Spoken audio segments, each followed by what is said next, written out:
Chapter 2. A Message to the Mayor. Lina often took different routes between school and home. Sometimes, just for variety, she'd go all the way around Sparkswallow Square or way up by the shoe repair shops on Livery Street. But today she took the shortest route because she was eager to get home and tell her news. She ran fast and easily through the streets of Ember.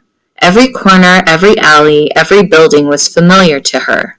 She always knew where she was, though most streets looked more or less the same. All of them were lined with old 2-story stone buildings, the wood of their window frames and doors long unpainted. On the street level were shops. Above the shops were the apartments where people lived. Every building at the place where the wall met the roof was equipped with a row of floodlights, big cone-shaped lamps that cast a strong yellow glare. Stone walls, lighted windows, lumpy muffled shapes of people.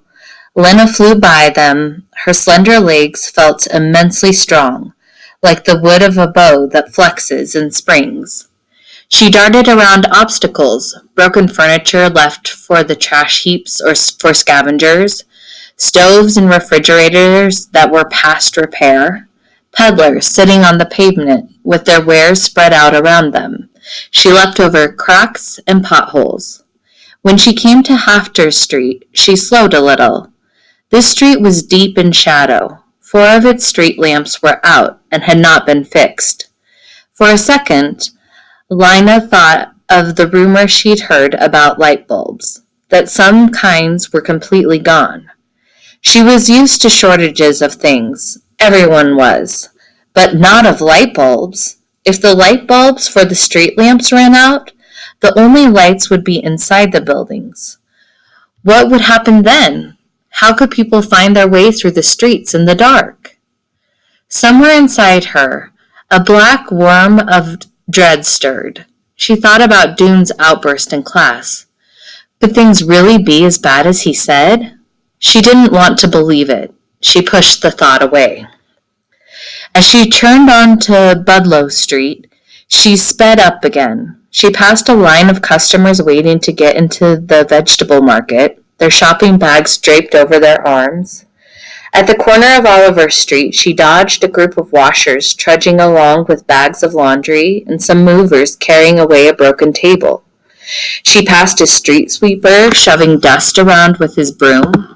I am so lucky, she thought, to have the job I want, and because of Dune Harrow, of all people. When they were younger, Lina and Dune had been friends. Together, they had explored the back alleys and dimly lit edges of the city. But in their 4th year of school, they had begun to grow apart. It started one day during the hour of free time, when the children in their class were playing on the front steps of the school. I can go down 3 steps at a time, someone would boast. I can hop down on 1 foot, someone else would say. The others would chime in. I can do a handstand against the pillar. I can leapfrog over the trash can. As soon as one child did something, all the rest would do it too, to prove they could. Lina could do it all.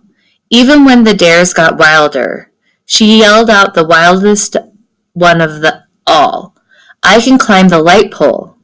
For a second, everyone just stared at her. But Lina dashed across the street, took off her shoes and socks, and wrapped herself around the cold metal of the pole. Pushing with her bare feet, she inched upward. She didn't get very far before she lost her grip and fell back down. The children laughed, and so did she. I didn't say I'd climb to the top, she explained. I just said I'd climb it. The others swarmed forward to try. Lizzie wouldn't take off her socks. Her feet were too cold, she said, so she kept sliding back. 40 Penn wasn't strong enough to get more than a foot off the ground. Next came Dune. He took his shoes and socks off and placed them neatly at the foot of the pole. Then he announced in his serious way, I'm going to the top. He clasped the pole and started upward, pushing with his feet, his knees sticking out to the sides. He pulled himself upward, pushed again. He was higher now than Lina had been, but suddenly his hand slid and he came pummeling down. He landed on his bottom with his legs poking up in the air. Lina laughed. She shouldn't have. He might have been hurt, but he looked so funny that she couldn't help it. He wasn't hurt. He could have jumped up, grinned, and walked away. But Dune didn't take things lightly. When he heard Lina and the others laughing, his face darkened. His temper rose in him like hot water. "Don't you dare laugh at me," he said to Lina. "I did better than you did. That was a stupid idea anyway. A stupid, stupid idea to climb that pole." And as he was shouting red in the face, their teacher, Mrs. Polster, came out onto the steps and saw him. She took him by the shirt collar to the school's director's office, where he got a scolding he didn't think he deserved. After that day, Lina and Dune barely looked at each other when they passed in the hallway. At first it was because they were fuming about what had happened. Dune didn't like being laughed at. Lina didn't like being shouted at. After a while, the memory of the light pole incident faded, but by then they had got out of the habit of friendship. By the time they were 12, they knew each other only as classmates.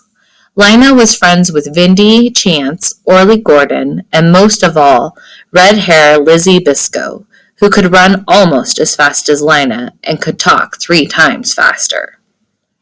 Now, as Lina sped toward home, she felt immensely grateful to Dune and hoped he'd come to no harm in the pipeworks.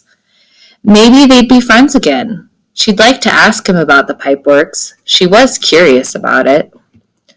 When she got to Gravestone Street, she passed Clary Lane, who was probably on her way to the greenhouse